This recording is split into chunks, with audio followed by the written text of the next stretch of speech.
Esta mañana hemos hablado de los dos, del único, mejor dicho, objeto de la esperanza, del único, es Dios.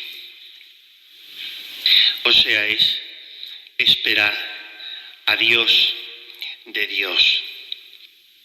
Y decíamos que ese objeto se desdobla en dos niveles, el primer nivel temporal y el segundo eterno. O sea, esperar a Dios en esta vida, esperar la unión con Él, la máxima identificación nuestra con Él, y esperar a Dios definitiva, eternamente en el cielo. Son los objetos, digamos, más significativos de la esperanza. Pero es que uno lleva al otro. Cuanto más pongamos nosotros nuestro deseo en participar de la vida divina en esta tierra, tanto más nos estamos disponiendo y agrandando el deseo para participar de Dios en el cielo. San Agustín explica que hay dos maneras de ser deudor de una persona. Cuando esa persona te ha hecho un préstamo, tú tienes con ella una deuda, se lo tienes que devolver. Y tú eres deudor de ella. Pero si tú a alguien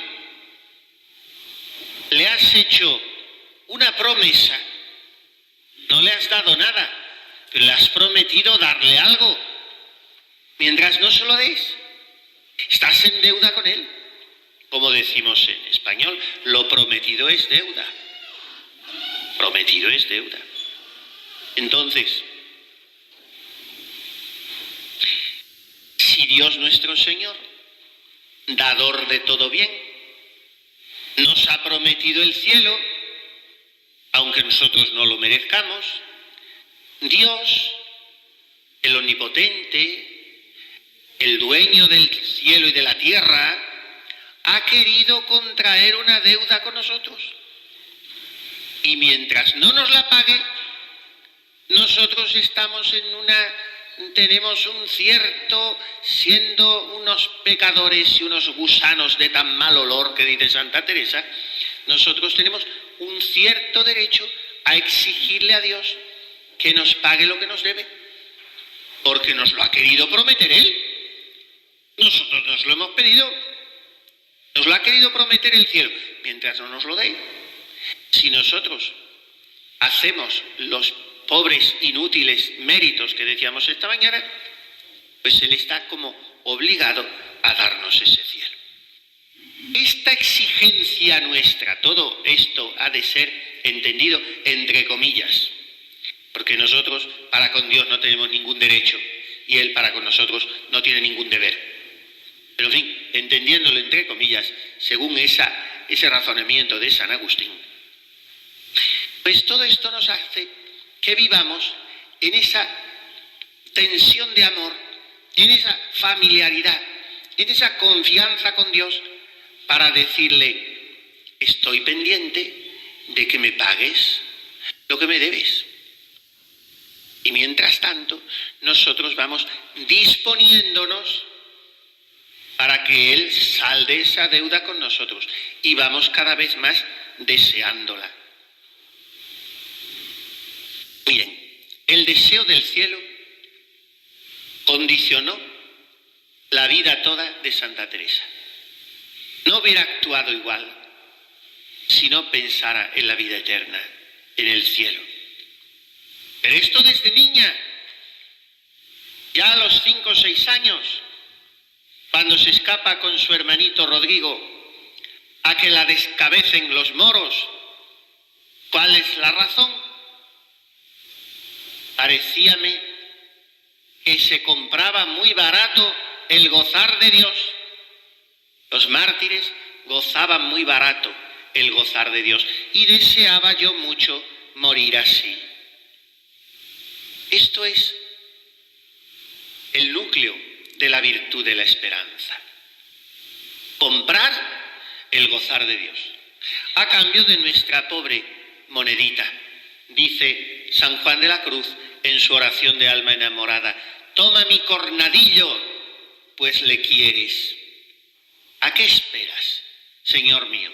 Si a las obras mías no esperas, dámelas tú y óbramelas. Y toma mi cornadillo, pues le quieres.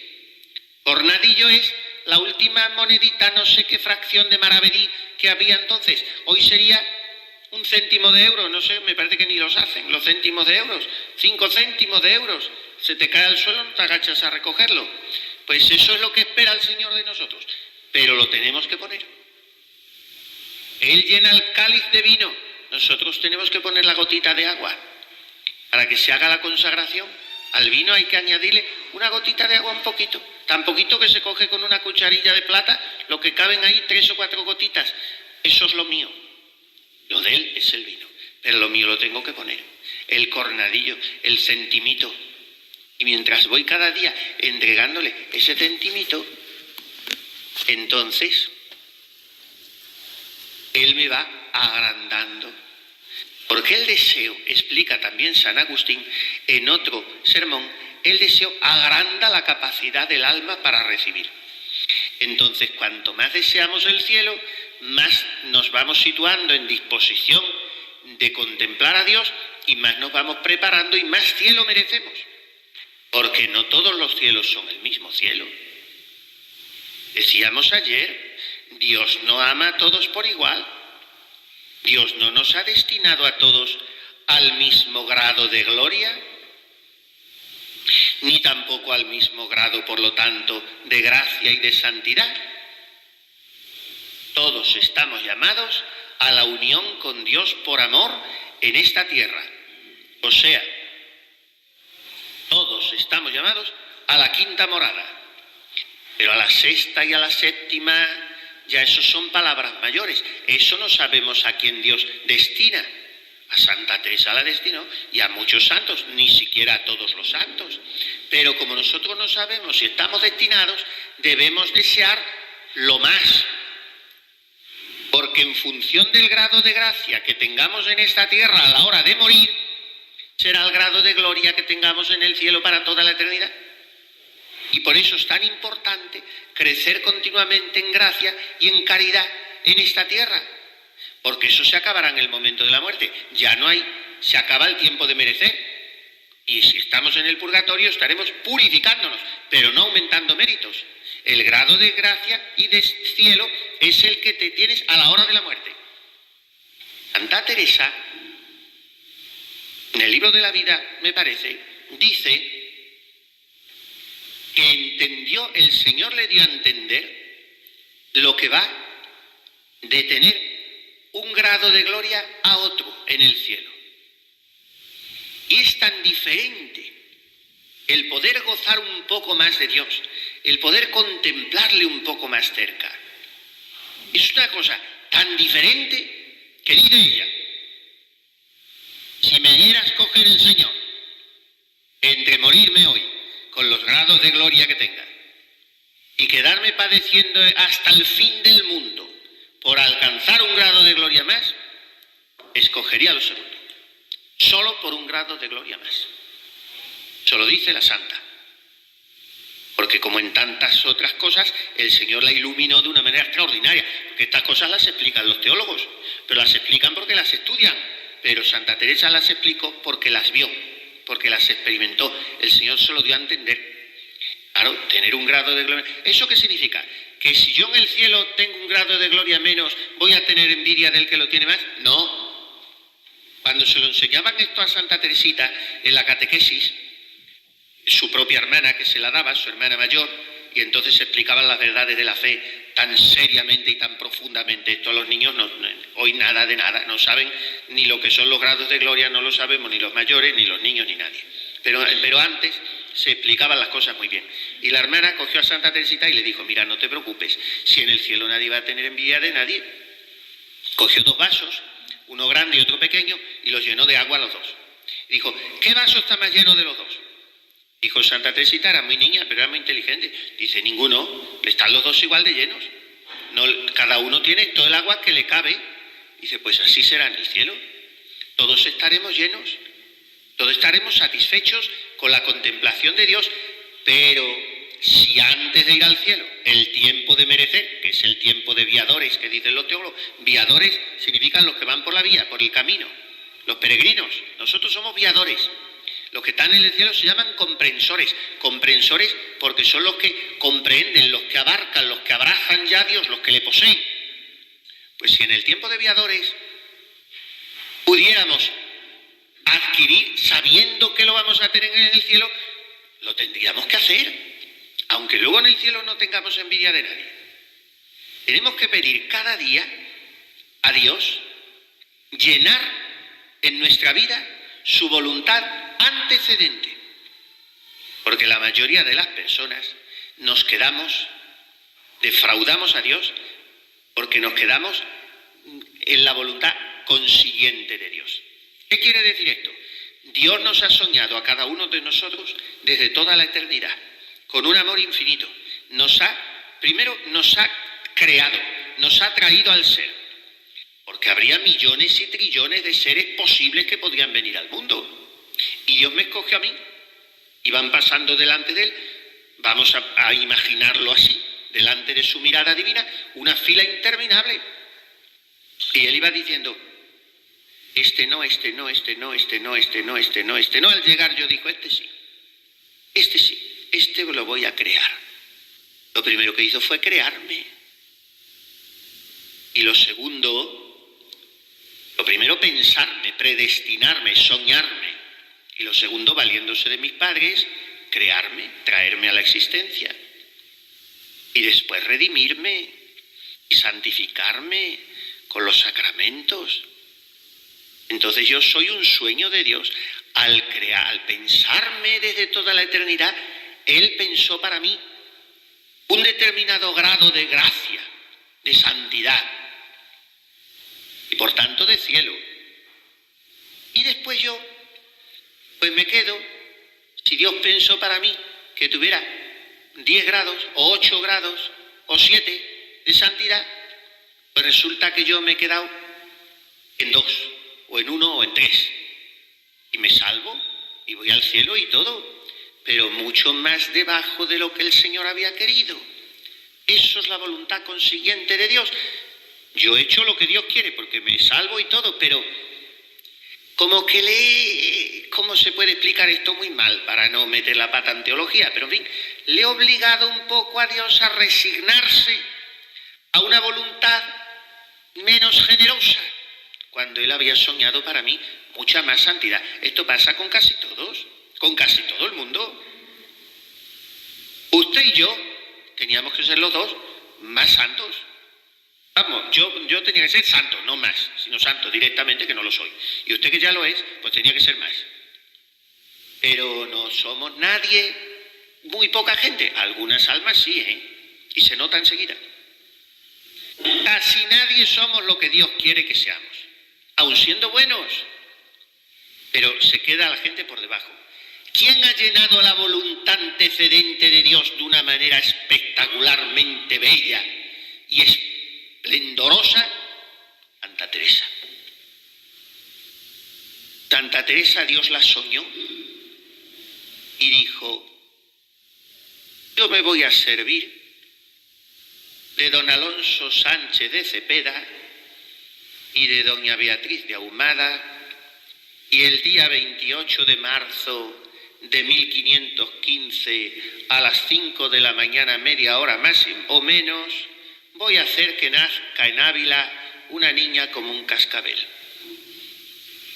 Y a esa niña la voy a dotar de todas las condiciones naturales que quepan en una persona. De hermosura, de simpatía, de inteligencia, de capacidad para las relaciones, de todo. Y después, si esa niña me va respondiendo, la pienso también ir enriqueciendo con toda clase de bienes espirituales y celestiales. Y nace la niña. Es ahora lo que vamos a conmemorar, la que ha liado esta niña. Ahora ya al cabo de 5 siglos, estamos todavía pendientes nosotros de la niña. Pues nació la niña y era el duende de la casa. Y tenía a sus 11 hermanos pendientes de ella y a su padre y a media Ávila. Y la niña era una brujilla que conquistaba a todo el mundo. Y entonces empieza el Señor a volcarse. Y ella en lo fundamental le respondió siempre. ¿Qué fue lo fundamental? Evitar con toda su alma el pecado mortal. En eso le respondió siempre. Pero luego ahí andaba con una de cal y otra de arena, mundo y Dios, Dios y mundo. Eso es lo que andamos la mayoría de la gente. Más mundo que Dios. Y Dios, un poquito, que adorne. Pero ahí anduvo la santa, mundo y Dios. No tanto mundo como ella dice, y mucho más Dios del que ella dice, pero en fin, lo dice ella misma. Quería concertar dos contrarios tan enemigos uno del otro, como son gustos y contentos de Dios y pasatiempos del mundo. Es una guerra tan penosa que no sé cómo una hora la pude sufrir, cuanti más tantos años. Me parece que luchaba con una sombra de muerte, dice de sí misma. Pero persevera, como decíamos esta mañana, en la oración y persevera en no salirse de la carrera de la salvación. Nunca se apartó de aquello que pudiera conducirla al infierno, que había visto horrorizada.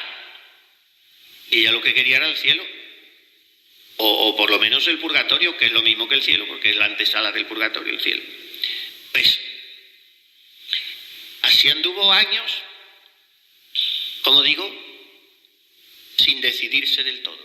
Cuando se decidió del todo, cuando se cayó desplomada, derrumbada, llorando sin consuelo horas y horas, como dice ella, arrojéme con grandísimo derramamiento de lágrimas ante la imagen de aquel Cristo muy llagado. Ya a partir de entonces ya fue otra Teresa. Y entonces no dejó ni una sola gracia de Dios sin pasar.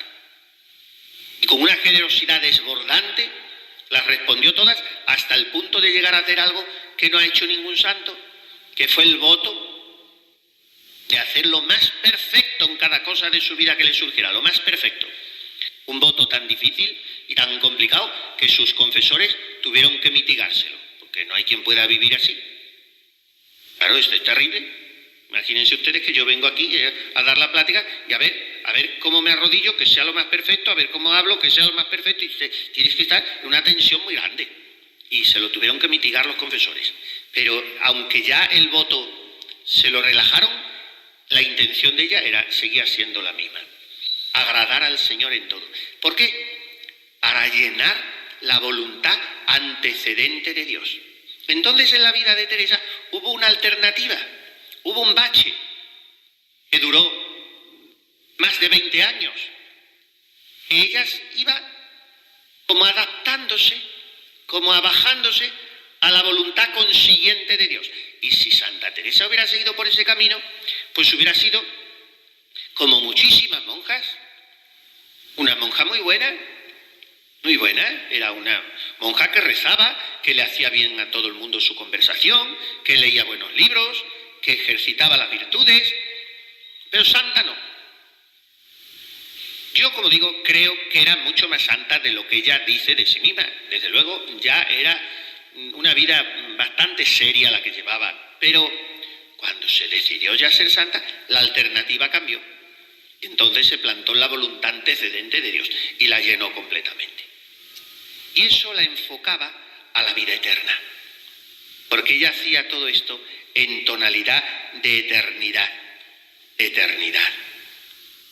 en tonalidad de esperanza de cielo. Me parece aprovecha mucho para conocer nuestra verdadera tierra, el pensar en el cielo, dice ella, y ver que somos acá peregrinos. Y es gran cosa ver lo que hay allá y saber a dónde hemos de vivir. O sea, conocer nuestra verdadera tierra. En el camino de perfección, dice ella, que no será ir a tierra extraña, sino propia. La muerte, el camino que debemos emprender en el más allá, no será ir a tierra extraña, sino aquella es nuestra verdadera casa. Qué felicidad saber, dice, que vamos a ser juzgados por aquel a quien habemos amado sobre todas las cosas. Queridos hermanos, qué poco se habla hoy del cielo. Qué poco. Del infierno no se habla nada. Directamente nada. Y cuando la Virgen Santísima viene a revelarse a 3 niños de 6 añitos, tenía la niña y el niño 7 y Lucía 10, en Fátima, en la segunda aparición ya les muestra el infierno a 3 niños. Es que la Virgen quiere angustiarles, asustarles, quiere hacerles ver el misterio del amor de Dios, precisamente mostrándoles el infierno, de lo que Dios nos ha librado. Entonces los niños empiezan a sentir un deseo de penitencia que les tiene que decir la Virgen en otra aparición: no os pongáis la cuerda alrededor de la cintura para dormir. De la penitencia que hacían. Santa Teresa lo mismo. Ve el infierno, le cambia la vida. Los grandes santos hablan del infierno. ¿Saben ustedes cuántas veces habla Santa Teresa del infierno en sus escritos? A lo mejor no lo han oído nunca, porque hoy no hablamos del infierno ni siquiera cuando hablamos de Santa Teresa. Todo es que ella es la mujer renovada y liberada, y la mujer que se realiza a sí misma, y la mujer de las grandes reivindicaciones, y todos son paparruchas. No. Santa Teresa habla del infierno en sus escritos 84 veces. 84 veces. Y en el Nuevo Testamento 72 veces habla el Señor del infierno. Pero ahora nosotros venimos a enmendarle la plana a Jesucristo. Él no sabía. Eso es un cuento chino.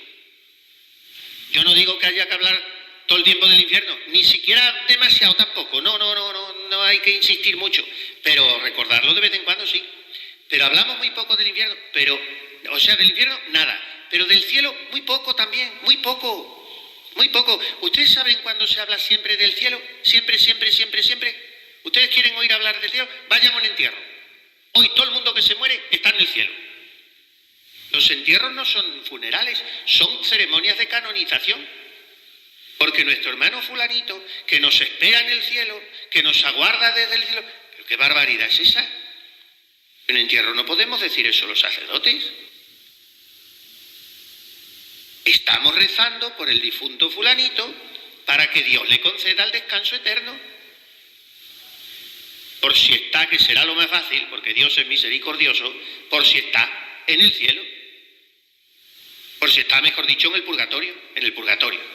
Si está en el cielo, esa misa no le aprovecha nada. Dios se la aplicará a otro difunto. Y si está en el infierno, tampoco la aprovecha para nada. También Dios se la aplica a otro difunto. Entonces, ¿qué sentido tiene que usted esté celebrando una misa si diga que el difunto está en el cielo? Esa misa no sirve para nada. Una misa no es un homenaje, como ahora en muchas esquelas veo yo del periódico o en muchos anuncios. Santa misa en memoria de fulano de tal. No, en memoria se hace un monumento. En memoria se coloca una lápida. Pero una misa se dice en sufragio, que no es lo mismo que memoria. Sufragio quiere decir pagarle lo que le falta. Sufragar. Sufrágueme usted el alquiler de la casa, que yo no tengo. Sufragio, que me pague. La misa es para pagarle a ese difunto la deuda que tiene con Dios, como él no alcanza, porque ya no puede merecer, porque está en el purgatorio, yo voy y le aplico una misa que tiene valor infinito. ¿Quiere decir que esa misa ya le libra indefectiblemente del purgatorio? No, porque no sabemos cómo Dios, nuestro Señor, aplica las oraciones nuestras, incluso las misas. Eso es lo que mejor conviene ofrecer por los difuntos, son misas, pero sobre todo las misas gregorianas, que tenemos la promesa de que sale el alma del purgatorio. Bueno, pues va uno a los funerales, porque fulanito de tal, que ya se ha ido al cielo, eso no se puede decir. Yo se lo he dicho a algunos amigos sacerdotes, muy amigos, y muy bien, y me lo aceptan muy bien y todo. Ay, ya no lo voy a hacer, no lo voy a volver a hacer, pero es que no me doy cuenta. Pues tienes que dártela, porque te estás cargando un dogma. ¿Cómo tú puedes colocar a un difunto en el cielo como si fueras el Papa de Roma, que le estás canonizando? No vas a decir tampoco, porque este desgraciado que estamos enterrando, eso no lo vas a decir, te lo callas. Pero en fin, hay que hacer que la gente crea en los novísimos. ¿Y cuáles son los novísimos? Muerte, juicio, infierno y gloria, ten cristianos la memoria. Los 4. Muerte, juicio, infierno y gloria. Porque dentro de la gloria está el purgatorio, que es la antesala del cielo. Dice la Sagrada Escritura, piensa en tus postrimerías y no pecarás. ¿Cuáles son las postrimerías? Las últimas cosas de la vida, estas. La muerte. En el mismo instante de la muerte, cuando el alma se desprende del cuerpo, que eso es la muerte, en ese mismo instante, el hombre está siendo juzgado de sus actos. El juicio particular. Por eso cuando estamos acompañando a un difunto, cuando expira, el momento que expira el difunto es un momento sagrado, al que siempre se asistía de rodillas, se encendía la candela bendita, el día de las candelas, se tenía agua bendita. Ahora la muerte es un tabú. El enfermo muere tantas veces solo en los hospitales y después se le aparca en el tanatorio y ya no se quiere muerte, no se quiere tener, no se habla, se ha ido, dicen, la gente dice se ha ido. Y yo digo, ¿a dónde? ¿A París? ¿A Londres? ¿A dónde se ha ido? ¿Será que se ha muerto? No hablamos de la muerte.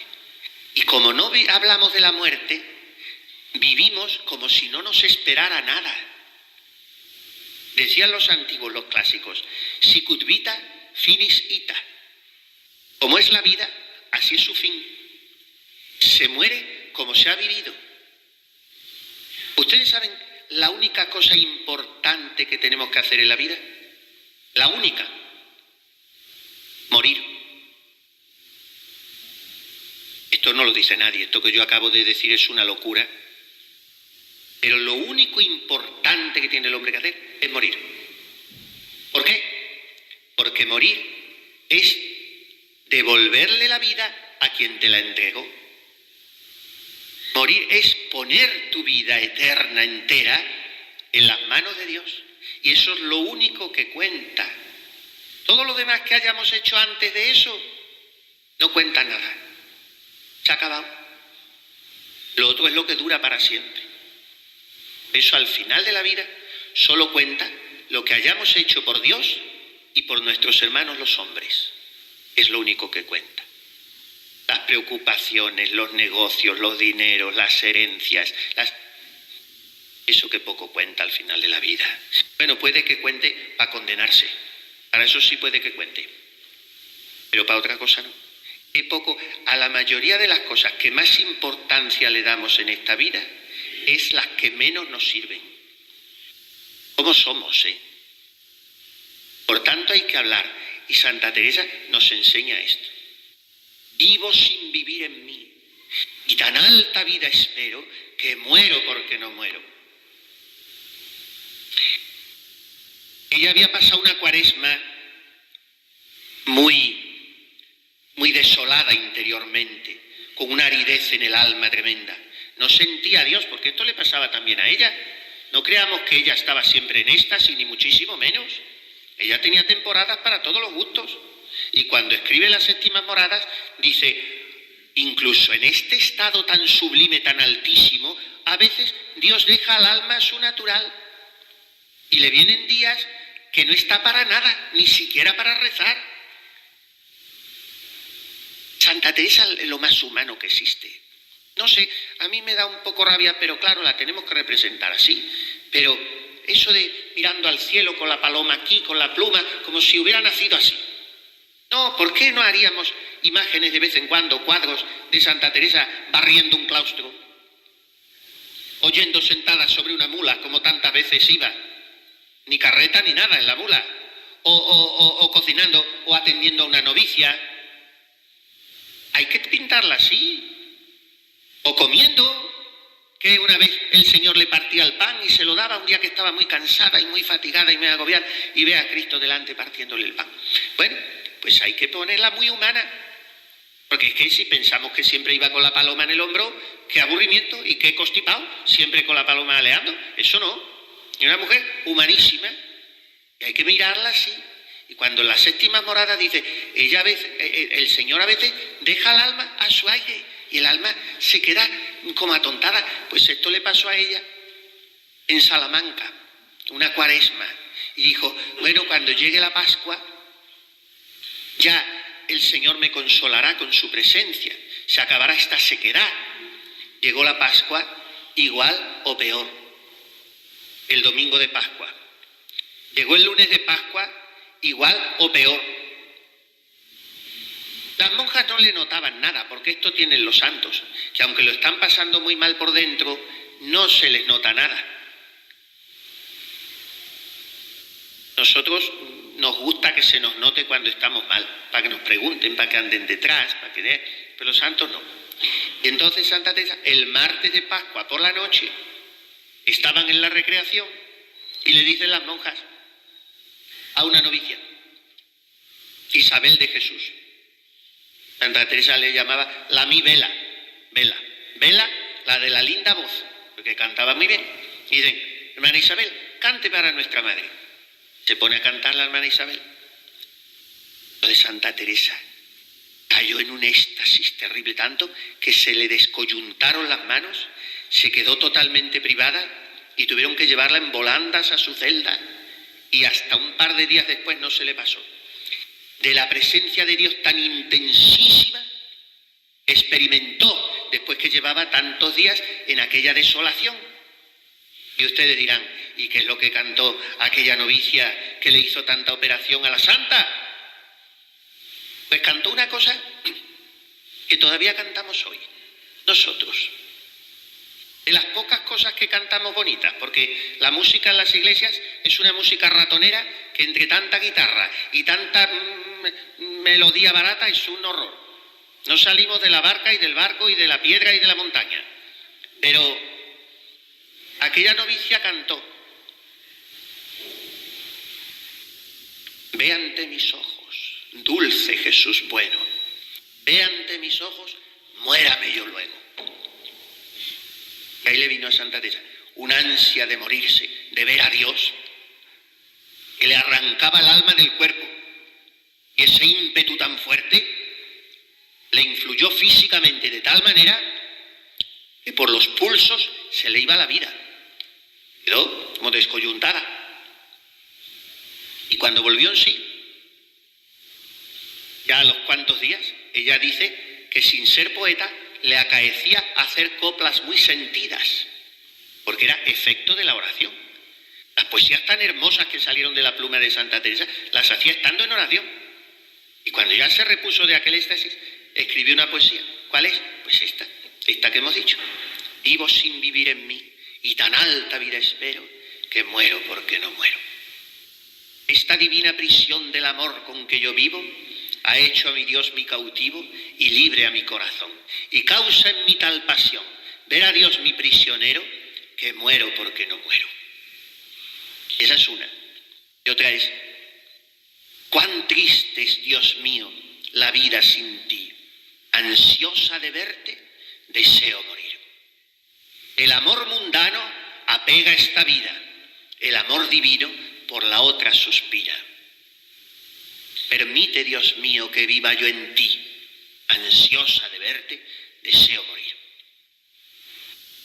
Esta ansia de Santa Teresa de ver a Dios era en ella fruto de la virtud de la esperanza. Repito una vez más, ver a Dios de Dios. Y con esto yo debería terminar, pero si terminase aquí, traicionaría a mi Santa Madre.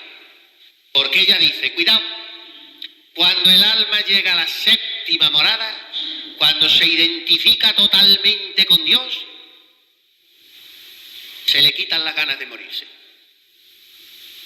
No porque tenga ganas de vivir, sino porque ya no desea nada más que lo que Dios quiera, la voluntad de Dios, ni más ni menos. Y como yo no sé si la voluntad de Dios es que yo viva hasta los 100 años, qué aburrimiento, ¿no? Pero bueno, no sé, lo que Dios quiera. No querer nada más que lo que Dios quiera. Esa es la perfección total del alma. Ya ni desear siquiera la muerte, pero sigue deseando contemplar, como decía Santa Teresita, el rostro desconocido y amado. Pero no tiene más deseo que agradar al Señor, hacer lo que Él quiera.